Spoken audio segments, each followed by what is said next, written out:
Ano naman ang National Bureau of Investigation na may typographical error sa inisyong subpina at affidavit of investigation. Kaugnay ng investigasyon sa umano'y pagbabanta ni VP Sara Duterte kay Pangulong Bongbong Marcos. Unang komisyon ni Senator Judge Amy Marcos ang timeline ng investigasyon ng NBI.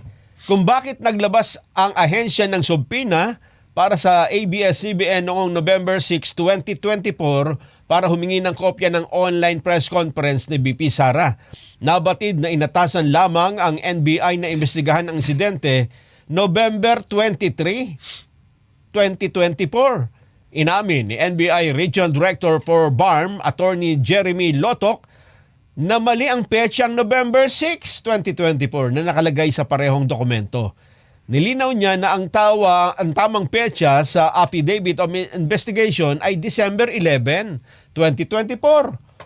Sa panig naman ng Defense Counsel, iginit ni Attorney Mark Binluan na ang discrepancy ay hindi typographical error kundi substantive issue.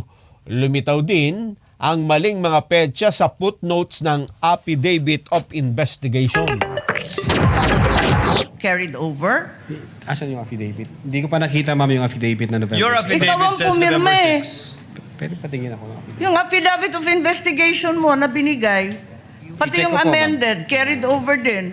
Yung first draft na rineject ng DOJ, yung ikalawa, parehong November 6. Saan? Pirmado ninyo eh. Page 6, Counsel, paragraph 14 of his affidavit of investigation.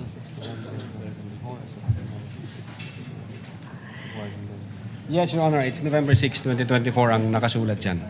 So typo din yan? Is it your testimony na typo din yan? I believe so, Your Honor. Kasi ang intention namin dyan is 11 December 2024. Anyway, Senator Judge Marcos, let the document speak for itself. That would be the best evidence of it, if at all, of the dates Thank you. of either the subpoena and or the affidavit. Yes, presiding officer, just to provide our witness a chance to correct himself for the documents, sa palagay mo, ano yung tamang date kung mali yung November 6? Same ho, Your Honor, doon sa mga subpoena na inisyo namin sa media personalities. Dapat magkakapareho. Yes, magkakasunod po yun.